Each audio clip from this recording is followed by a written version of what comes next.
प्रेरणास्पद कथा YouTube channel पर मैं धनंजय जैन आप सभी का हार्दिक अभिवादन करता हूं। दोस्तों, कर्मों के अनुसार इस संसार का समस्त चक्र चलता है। एक भक्त था, प्रतिदिन भगवान के पास जाता था, पर संसार की गतिविधियां देखकर वो भगवान को दोष देता था। कहता था कि भगवान, जिस तरह से मैनेजमेंट होना चाहिए उस तरह से आपने मैनेजमेंट नहीं किया है। अब देखो ना, मेरे खेत में जो छोटी छोटी बेल लगी हुई है उनके ऊपर आपने इतने बड़े बड़े तरबूज लगा दिए, वो पैदा कर दिए, और नींबू के झाड़ के ऊपर छोटे छोटे नींबू लगा दिए इतने बड़े पेड़ पर। सामंजस्य नहीं है। आप एक दिन के लिए मुझे भगवान बना दो, देखो फिर मैं कैसे एडजस्टमेंट करके इस संसार की गतिविधियों को चलाता हूं। भगवान अपने उस भोले भक्त के ऊपर उसकी बातों को सुनते और मुस्कुरा कर रह जाते। एक दिन ऐसा ही वैशाख का महीना था, अपने ही खेत में नींबूनियों के पेड़ के नीचे सो रहा था। हवा का झोंका आया और एक नींबू टूटकर उसके माथे पे गिरा। अचानक नींद खुली और सोचने लगा कि हे भगवान, सही में आपने जो भी किया है ना, बहुत सही किया है। यहां पे यदि तरबूज होता तो आज मेरा तो सर ही फूट जाता। जब फिर से दोबारा मंदिर में गया, पूजा अर्चना की, वापस उसके दिमाग में वही बात कि भगवान, जैसा चाहिए वैसा नहीं हो रहा है। कई खामियां हैं, कई कमियां हैं। मैनेजमेंट तो मैं कर सकता हूं। भगवान ने कहा, एक काम कर, पहले देख ले संसार में क्या हो रहा है। बोलना नहीं, सब कुछ अपने कर्मों के अनुसार होता है। आज के दिन मैं इस मूर्ति से बाहर निकलता हूं और तू मूर्ति के अंदर चला जा। सिर्फ देखना है, बोलना कुछ नहीं है, करना कुछ नहीं है। उसने कहा, ठीक है, आज यही सही, देखते हैं आपके दरबार में भी क्या क्या खेल होते हैं। भगवान वहां से निकल गए और कहा कि मैं शाम को आऊंगा, तब तक तुझे मौन होके सब कुछ देखना है। ओके।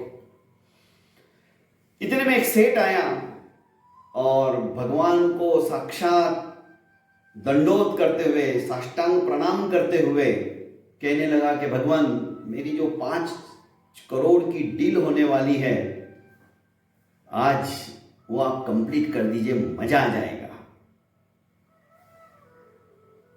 जब सिर झुकाकर वो उठने लगा तो उसकी जेब में से पैसों से भरा हुआ जो पर्स था उसका, वो नीचे गिर गया।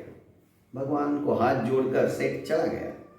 इतने में एक गरीब आदमी जो प्रतिदिन आकर भगवान के मंदिर में दिया जलाता था, उसने भी आकर नमस्कार किया और कहने लगा कि भगवान, आज तक मैंने आपसे कुछ नहीं मांगा है, पर मेरी बेटी की शादी आ रही है कल, तो जुगाड़ कर दीजिए, कुछ चमत्कार कर दीजिए ताकि उसकी शादी अच्छे से संपन्न हो जाए।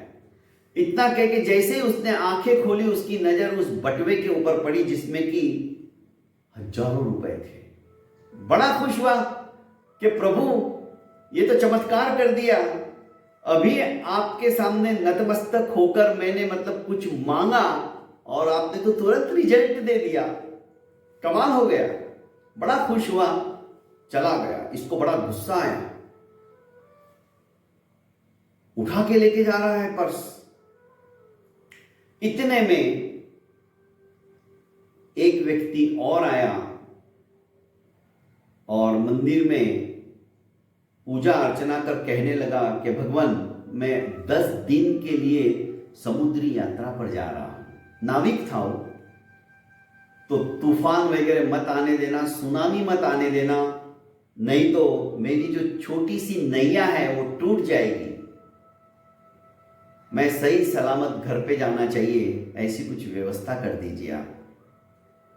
इतने में सेठ को जब पता चलता है कि अरे, पर्स कहाँ गया? उसने कहा मैंने तो सिर्फ अभी मंदिर में ही गया था, हो सकता है वहां के पुजारी जी ने या अभी जो कोई आया होगा उसी ने लिया होगा, अभी ज्यादा समय नहीं हुआ। फटाफट भागते हुए पुलिस को साथ लेकर आया। सामने वाला दे या ना दे, मना कर दे, मुझे तो मिला ही नहीं। मंदिर में पहुंचते उसने कहा हाँ बस यही आदमी है, अभी तक तो कोई आया नहीं, यही आया हुआ दिखता है, इसके पास ही मेरा पर्स होना चाहिए। पुलिस ने 2-4 उसको मारी और कहने लगा बताओ इसका पर्स चुराया है क्या तुमने? उसने कहा मैं सच कहता हूं, मैं तो अभी आया हूं, मैंने कोई पर्स नहीं चुराया और ना ही मैंने देखा। उस बेचारे निरपराधी को मारते हुए देखकर भगवान बने इस भक्त से रहा नहीं गया, बाहर आ गया और कहना अरे रुको रुको रुको, इसने पर्स नहीं चुराया, पर्स तो उसने चुराया जो इसके पहले आया था, वो गरीब आदमी, उसको पकड़ के लाओ। उसको पकड़ लिया गया। उसने कहा मैंने कोई चुराया नहीं, मैंने तो भगवान से प्रार्थना की और मैंने देखा यहाँ पर्स पड़ा हुआ है, मैंने सोचा भगवान का चमत्कार है और मैं लेके गया, ये आपका है तो आप ले लीजिए, मुझे तो उनके ऊपर पूरा विश्वास है। और उसने वो पर्स दे दिया। इस बंदे को छोड़ दिया गया, नाविक को। सेठ ने माफी मांगी उससे और ये बेचारा अपने जहाज के ऊपर चल दिया। शाम को जब भगवान आए तो भक्त बोलने लगा कि देखा आपने क्या किया आज तक, मैंने जो आज के आपको बताता हूं। भगवान को तो सब पता था। उसने कहा अरे मूर्ख, तूने गजब कर दिया। कि कैसे? अरे वो सेठ हमेशा कभी 5 करोड़ कभी 500 करोड़ प्रतिदिन मेरे से मांगता है, उसका आज तक मैंने भंडार भर दिया, पर उसने 5 रुपए भी दान पेटी के अंदर नहीं डाले हैं, गुल्लक में नहीं डाले हैं, किसी असहायों की सहायता नहीं की है, किसी दुखियों का दुख हरण नहीं किया है, दूर नहीं किया है। कोई बात नहीं बोले। वो जो दूसरा चुरा के लेके गया था उससे तो मैंने उसको वापस दिलाया। अरे नहीं, वो बेचारा रोज दिया बाती करके जाता है, उसने तो आज पहली बार मुझसे मांगा था, इसलिए मैंने सोचा सेठ को क्या कमी है, चलो इस बहाने सेठ की तरफ से इसे इसकी बेटी की शादी तो हो जाएगी। और तुमने नहीं नहीं नहीं नहीं, तो गलत हुआ। पर जिसको मार रहे थे वो नाविक को, उसको तो काम मैंने अच्छा किया ना, उसकी तो आप तारीफ करोगे भगवान। कि उसकी तारीफ नहीं करूंगा, वो भी और तुमने गलत किया। यदि उसको चोर समझकर मारते और वो नहीं, उसने तो लिया ही नहीं था, उसको जेल में डाल देते तो उसकी जान बच जाती। पर जब उसने लिया ही नहीं और तुमने उस गरीब का नाम ले लिया और उसने कबल लिया कि हाँ मैं लेके गया, तो उसको छोड़ दिया। वो नाविक अभी उस सुनामी में, तूफान के अंदर बेचारा मर जाएगा। वो चला गया है नाव में।